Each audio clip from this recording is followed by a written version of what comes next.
here right now. Without wasting much time, I just want to take this opportunity to introduce my panelists. On my left, I have Ms. Ndeye Basin Diop, who is the president of Voice of the Young. And of course, the only gentleman here is Mohamed Sabali. He's an ex-Voice member and is presently supporting the activities of Voice of the Young. Should I say lady and gentleman, you're welcome to the Changemaker Show. Thank you very much. Without wasting much time, Mohamed Sabali, can you please give us a brief synopsis as to how exactly the formation of Voice of the Young all started? Thank you very much, Abdullah. It all started back in 2002, October 3rd. If you can see, children in the Gambia, have really been involved in decision making, especially in issues that affect them. So most of the times, most of the NGOs that partake in children activities, only see children as beneficiaries instead of, those who instead of participants. So the Child Protection Alliance, deemed it necessary to have a children group, that would serve as a mouthpiece of children in the Gambia.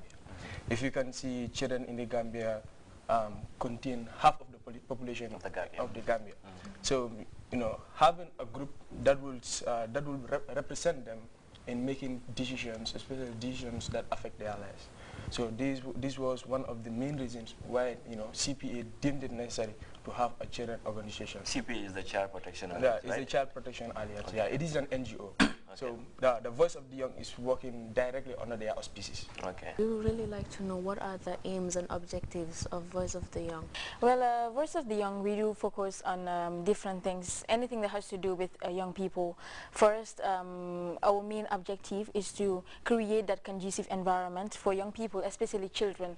When we talk about children, we are actually talking about those who are under the age of 18. So we want them to live a very conducive environment. We want the Gambia to be a paradise for all children, and that has to do with the protection of children. You've seen a lot of abuses that have been happening to children, a lot of rape cases. So one of our main objectives is to create an environment for children in order to live a very happy life.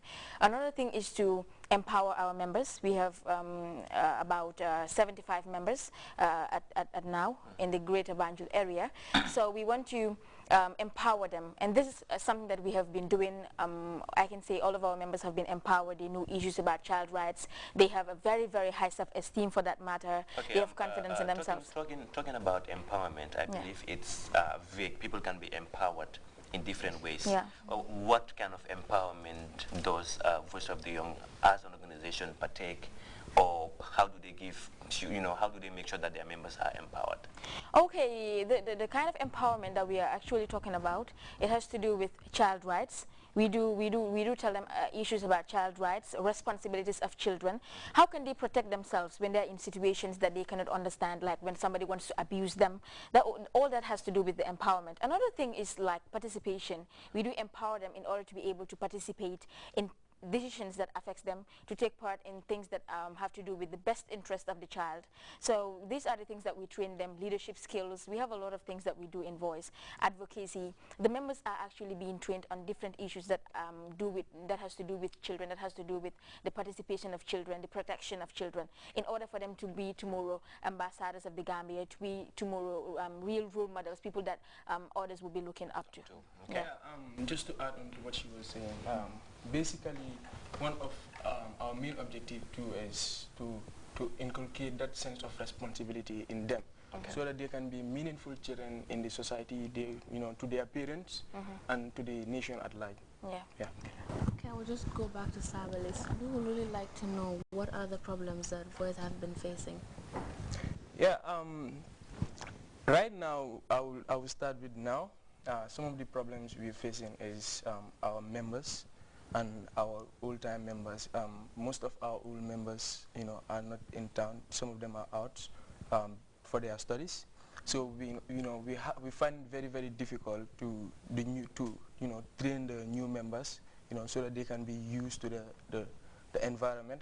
And our meetings, our membership turnout these days is not very good. So those are some of the problems we are right now facing, and funding too for some of our activities. Okay, in talking about issues affecting children, when people say that, what comes to my mind is you talk about child abuse, child trafficking, the commercial sexual exploitation of children, as well as a host of a lot of issues.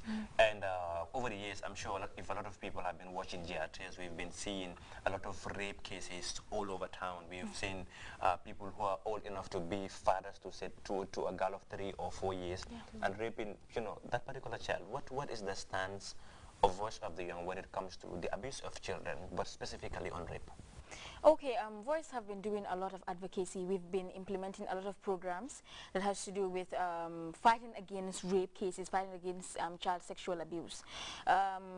Looking at the issue of rape cases, Abdullah, I think we would say Alhamdulillah right now, because way back in 2007 when I initially joined Voice, it has been a major issue. We've always been talking about the issue of breaking the culture of silence, because many people have not been going out, reporting cases. But these things have been happening in our societies. These things have been happening in our communities.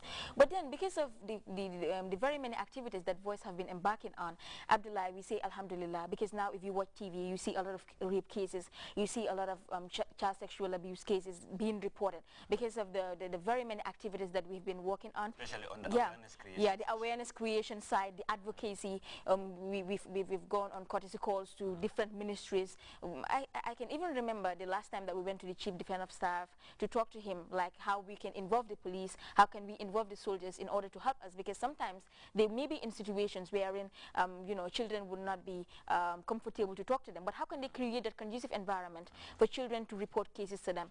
We do work and programs like going to the community outreaches. We also embark on school outreaches wherein we go to schools. We talk to the children themselves directly, because we believe they are the direct people that we need to talk to, because they are the ones who are being affected.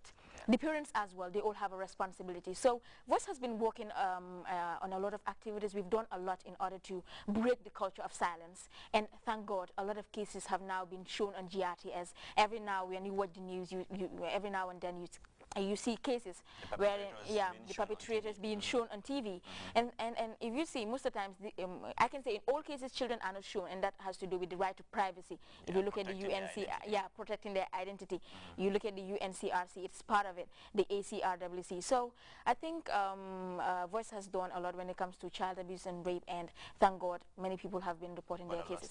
But a lot still needs to be done, because it is still on going on. People are still perpetrating the issue, and we still have to do more advocacy, more work in order to create that conducive environment for children. Okay. Yeah, I think we also have we are working with international documents that that are guiding us, that help us do our job a lot more easier.